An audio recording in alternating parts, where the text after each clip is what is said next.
Hello everyone, my name is Pixlriffs and welcome back to Skyblock 1.16. I hope you guys are having a good day. In today's episode, we are finally going to make that Magma Cube farm that I was talking about in the previous episode. The bees have been busy. They've been making honey, and I've got a little bit of honey in my inventory. I'm still waiting on 7 more bottles of honey for the last few honey blocks that I need, because I want to have 9, maybe 12 at the maximum, just to make a 3x3 or a 3x4 area. Where did I put them? There they go, of honey blocks in this Magma Cube farm to stop the Magma Cubes from jumping out of the area where I'm planning on killing all of them. But before that can happen, we need to make the rest of the farm, and there are a few other resources I've been gathering because of my commitment to make stuff in this Skyblock series look a little bit prettier. I've decided we're going to make this farm out of a series of rings of slabs around the outside of the farm, and the materials I want for that are Nether Brick, red Nether Brick, probably a little bit of black stone for the floor. I want a couple of different types of wood, including jungle wood, probably some birch wood in there as well, or maybe one of the other types of wood, and crimson wood. And crimson wood is the one I have the least of right now. I've just got 1 crimson slab to my name, and that is it, because I think I spent the rest over at the zombie Pigman farm. And right here is my bottleneck. Nether Brick is actually kind of difficult to get hold of when you don't have a vast supply of netherrack around you. Luckily for me, though, there are a couple of ways of getting it here in this Skyblock world, the first of which is heading into the nether and bartering with piglins. Because yes, piglins have nether bricks as part of the loot table for bartering. So if I add a few more gold ingots into the dispensers here, thanks to the output of this gold farm, which is, you know, still fairly minimal, but not exactly something that we can ignore right now, we can occasionally get some nether brick coming into these hoppers. And as you can see, I've been doing a little bit more bartering with them. We get nether brick very occasionally though, and it's in small enough amounts that I kind of wanted a different way of getting it. And considering that piglins have about 16 other items in their bartering tables, it's actually kind of difficult to get hold of a large quantity of nether brick this way. We got 7 from this guy, which is definitely on the higher side of the amounts I've seen coming through. Occasionally I've had as few as 2 or 3 nether brick from these guys, so I really think it's not the best way of doing things. However, luckily for us, there is another way. And thankfully this time it all comes from a crafting recipe, because as we know from our previous experiments with the weeping vines, in this Skyblock map, you actually are able to craft netherrack out of 4 weeping vines in a 2x2, and netherrack can, of course, be smelted down into nether bricks, and I've already been doing a little bit of that so that I can get hold of a decent amount of nether brick. We're going to be using red nether brick for parts of it, so I think we needed to grow a little bit more of the nether wart here as well, so I've been making a little wart garden over here by the side of the hotel and filling in some of the gaps in the landscape with some other useful resources like that. So the nether wart can be replanted over here, and we now have enough to make ourselves 12 blocks of nether brick, which of course turns itself into 24 nether brick slabs. And the slabs are the thing that are going to be useful, because we're going to be stacking them up around the outside of the farm to get an increase in height, be able to see inside the farm, but not allow any of the magma cubes of any size outside. So I need to wait a little bit longer for the rest of that nether wart to grow back so I can make more red nether brick, and for the bees to produce a little bit more honey so I can grab myself a few more honey blocks. But in the meantime, there is one more resource that I would like to farm, and that is crimson wood. Now, thanks to the fact that we have a silk touch pickaxe, I'm going to head through to the nether, grab myself a block of crimson nylium, and we're going to start farming some crimson wood here in the overworld.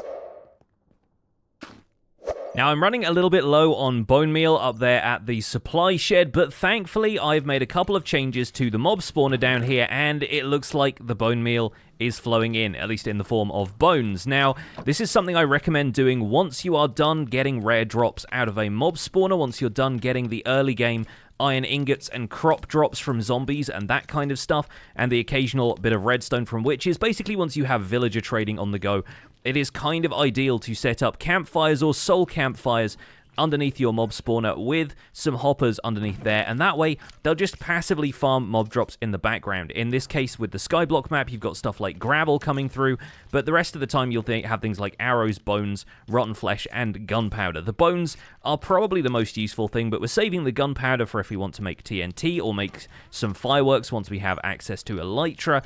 The string will also come through, but very rarely, because once spiders hit the campfires, they tend to just hit a wall and climb back up the tube again. Although piglins will actually barter string with you as well, so you have multiple ways of getting string at this point. The string is not going to be the biggest problem here.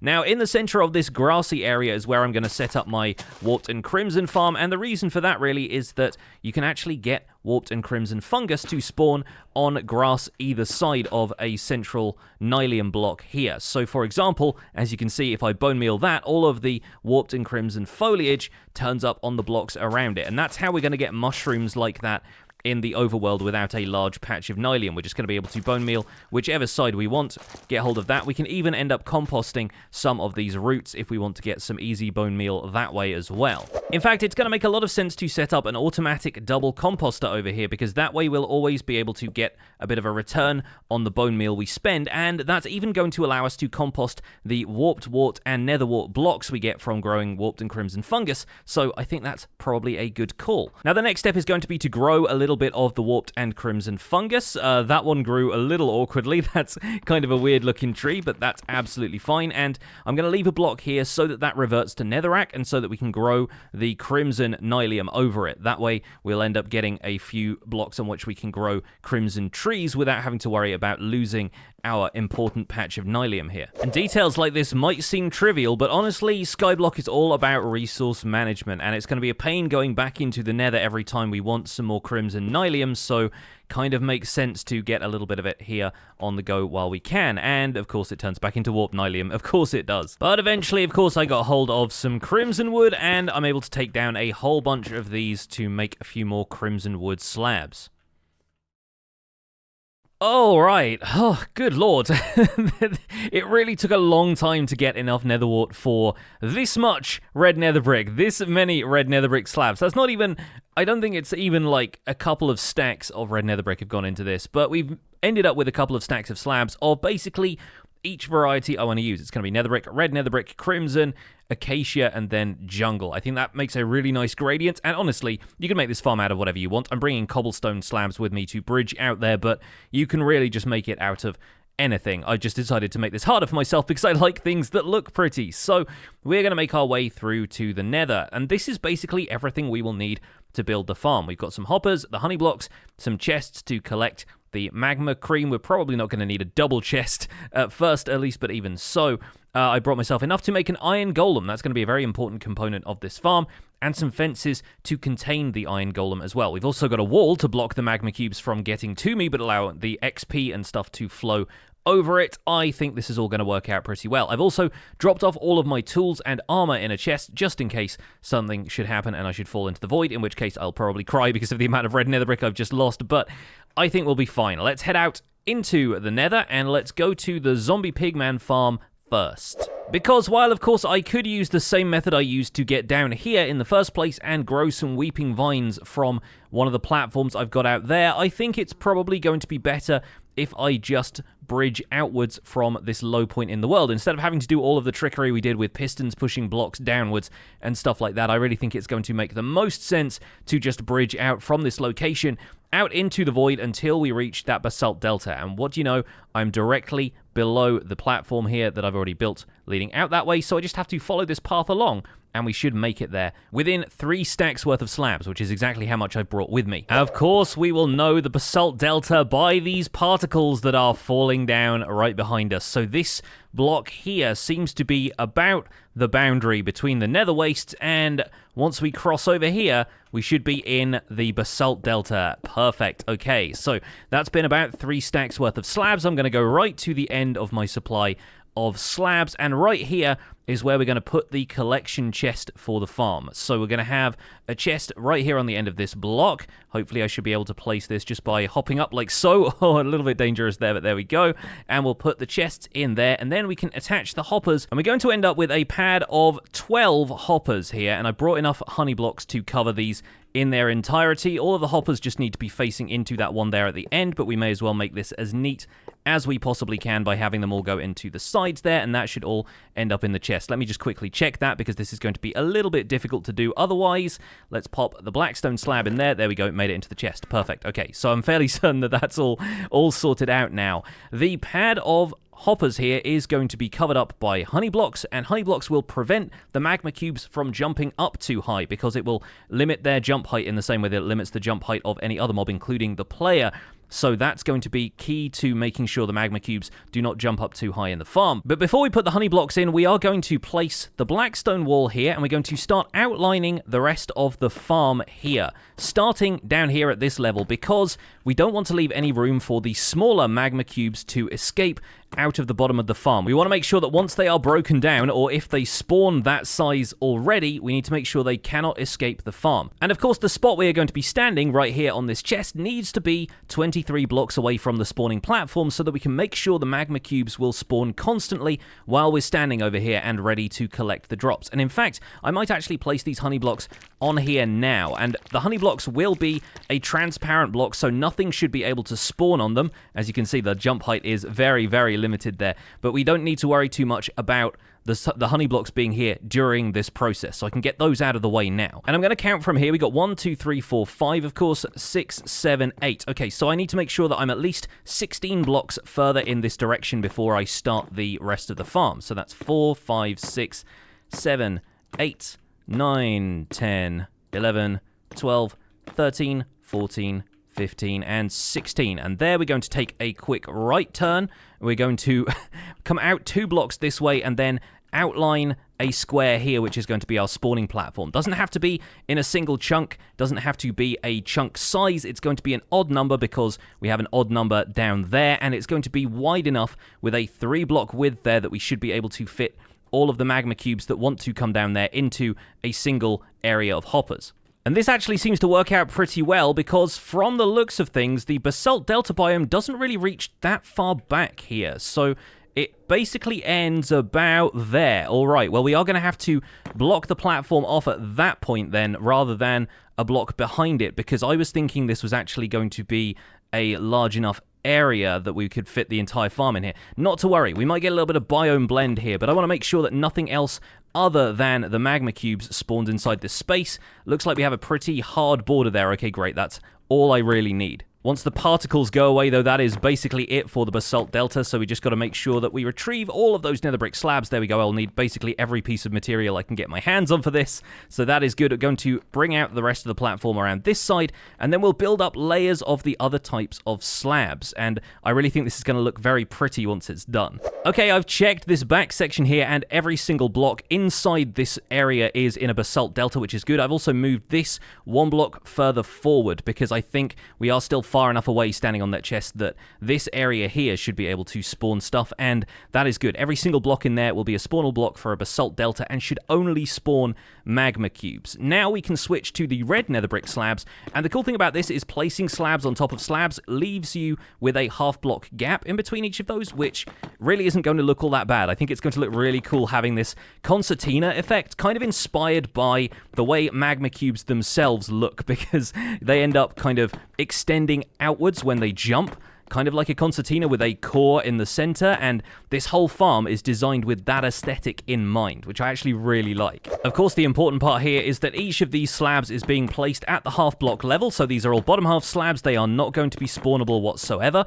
And with the red nether brick done, it's time to move on to the crimson slabs. After the crimson, I'm moving on to acacia, so things are brightening up a little bit with this really vibrant orange color. And with the acacia layer done, the last one we're going to be placing in is jungle slabs. And look at this gradient so far. I really like that. I think that turned out super nice looking. Okay, the jungle level is in, and we have one more thing to do before we hop down from here, because we are going to need something to bait the magma cubes towards this end of the farm. Just having a player here is not going to be enough, because some of the magma cubes will spawn all the way at the back wall of this area, and they're not going to see the player very easily. So that's why we brought this iron golem kit in the center here. We're going to be placing an iron golem roughly halfway along this space. So I'm going to just briefly bridge out here. I think we're probably going to place him on that block there, and at this point we need to build a quick fence around the outside here, and we're also going to build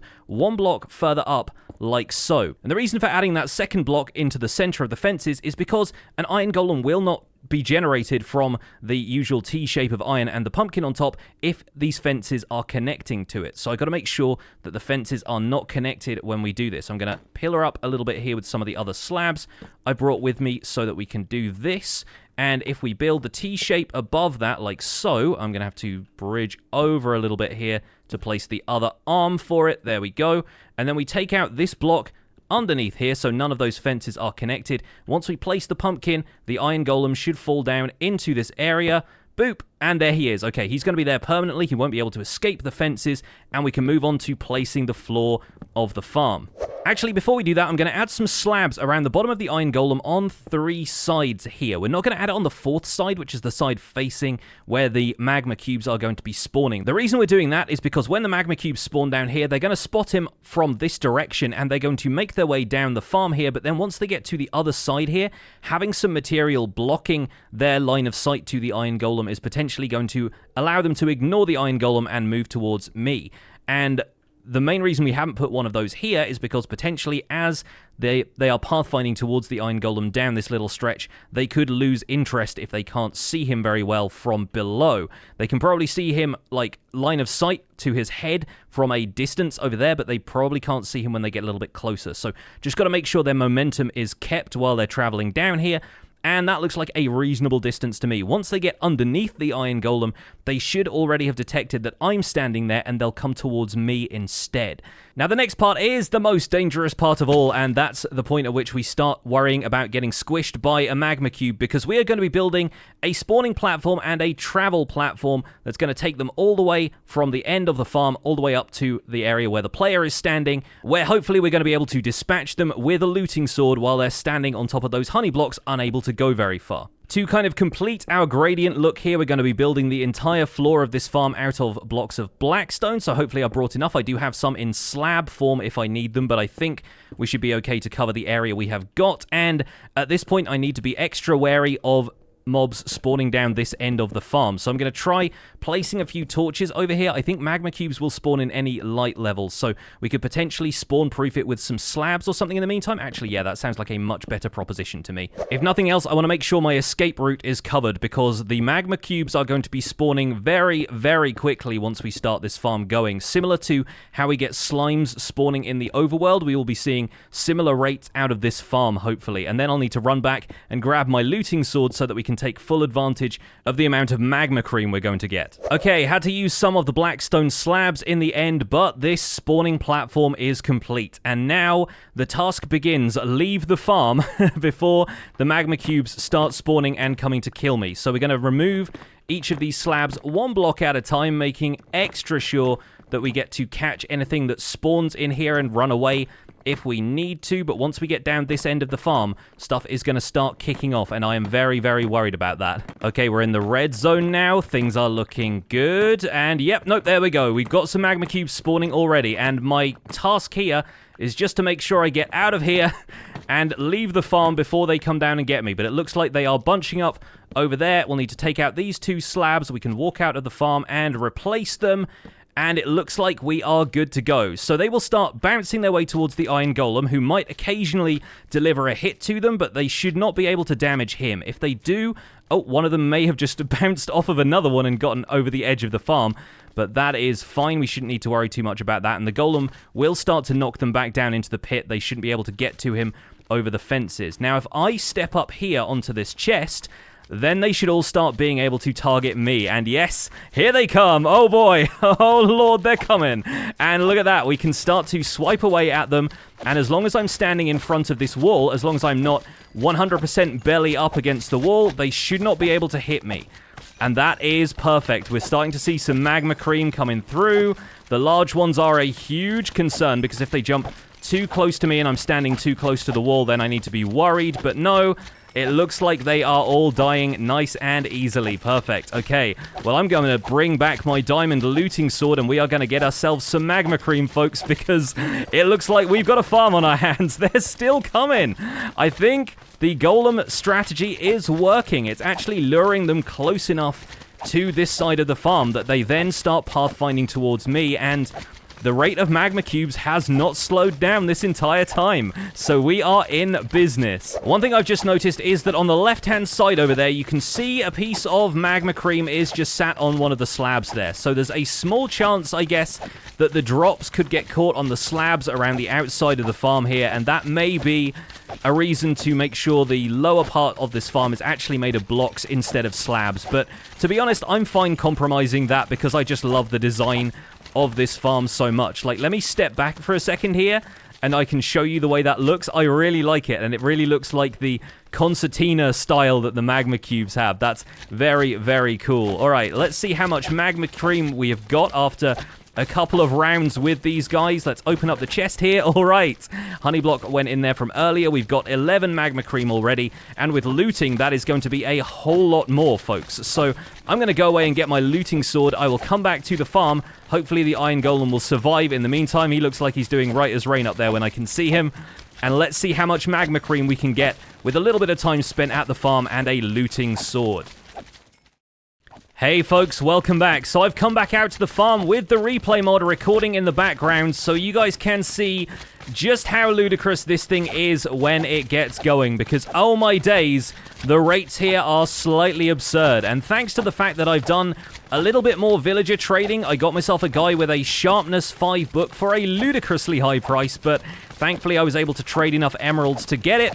We ended up with a sharpness 5, looting 3, mending sword, which that took a lot of levels to get hold of, but thankfully this farm is going to get me a lot of levels back. One thing I am going to do is just add in a little safety bar around the outside here, just to make sure that if for whatever reason we do get hit by one of these magma cubes, we don't end up getting jolted off the whole thing. And now that I've done this, it kind of looks a little bit like a key of sorts, so I kind of think this is going to be called the Magma Key, and it is certainly the key to my victory right here. Look at this.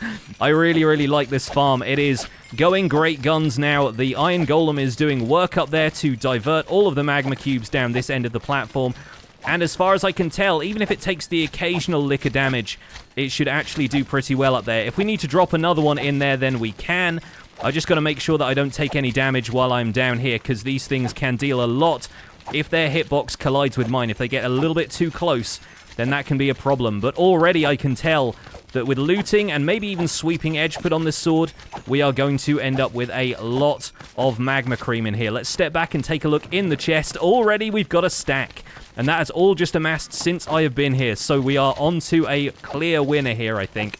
Now, to address something from the comments of the last episode, people were quite surprised that I didn't just go ahead and make a blaze farm, because blaze rods can, of course, be broken down into blaze powder, and slime balls, which we're already farming in vast quantities in the overworld, can get us magma cream that way, and that would be a nice, easy way of getting hold of a decent supply of magma blocks. But to those people, I say, you've got a good point, but building a farm as absurd as this and something that looks this good, besides which, our first opportunity really to build a solo magma cube farm in a Basalt Delta, considering the amount of effort this would take in a vanilla survival world with all of the terrain being what it is, I think it was worth doing to make this magma cube farm, because oh boy, I am very happy with the way this turned out. It's such a simple build, way easier than the blaze farm that we would have had to build at the Nether Fortress, because of course we don't have a blaze spawner, so we'd be relying on making a general fortress farm for all of the mobs that spawn in a fortress. I think getting a solo specialized magma cube farm was just going to be the better choice ultimately, and I'm really, really happy with how this came together. I think it looks absolutely fantastic, and just look at the sheer number of them. They're just not stopping. Now, I'm fairly certain that while the honey blocks are doing a lot of work, we are still seeing a couple of them jumping to their full height. And I think that all comes down to the fact that sometimes if you're right on the edge of a honey block, if the jump starts from one of the outside pixels of the honey block texture, it is actually possible to circumvent the honey block mechanic where it limits the height of your jump. So I think occasionally one of these magma cubes gets lucky and ends up hitting that part of the hitbox of the block and will end up jumping to its full height. But thanks to the way I've designed this farm, the walls around the outside are 4.5 blocks high, and I'm fairly certain that even the largest magma cubes can only really jump 4 blocks. We are noticing a couple of them getting over the edge, and it's probably a good thing that I built myself this little shelter here, because one of these guys is trying to have a go at me, but thankfully the height of this shelter I built prevents that. I think we are going to see a couple of them getting up onto the walls simply because they can collide with each other, and when they do that, it is occasionally possible for them to give each other a boost. With the jumping motion they have, occasionally one of them just gets pushed up onto the height of the wall. But that's fine. If they get to the Iron Golem, then the Iron Golem should take care of them, knock them off the edge of the farm, or knock them back into the pit. And if one of them happens to get over this front wall, we can knock them off into the void, and no harm will be done to us, the player. Alright, I've been at this farm for about 5 minutes now. Let's take a quick step back and see what we've got in the chest. Oh yes, we are well on our way to a full stack of magma blocks already. Look at that. That is 55 magma blocks and a little bit left over. We can get plenty more magma cream from this. I think this has been a resounding success, folks, and I do hope you've enjoyed the design of this farm. I think, if anything, I might try and come back and put one more ring of slabs around the outside here, although goodness knows how I'm going to do that with the magma cubes jumping all over the place the way that they are, but maybe I'll be able to get at a distance and place the blocks from a distance to avoid the magma cubes getting to me. We'll try that another time, but I think for now, that is going to be it for this episode of Skyblock 116. I do hope you've enjoyed a look at this ridiculous farm in action. Let me know if you enjoyed the episode in the comments. Leave a like on it for me while you're there. Subscribe if you want to see more, and I'll see you guys soon. Take care. Bye for now.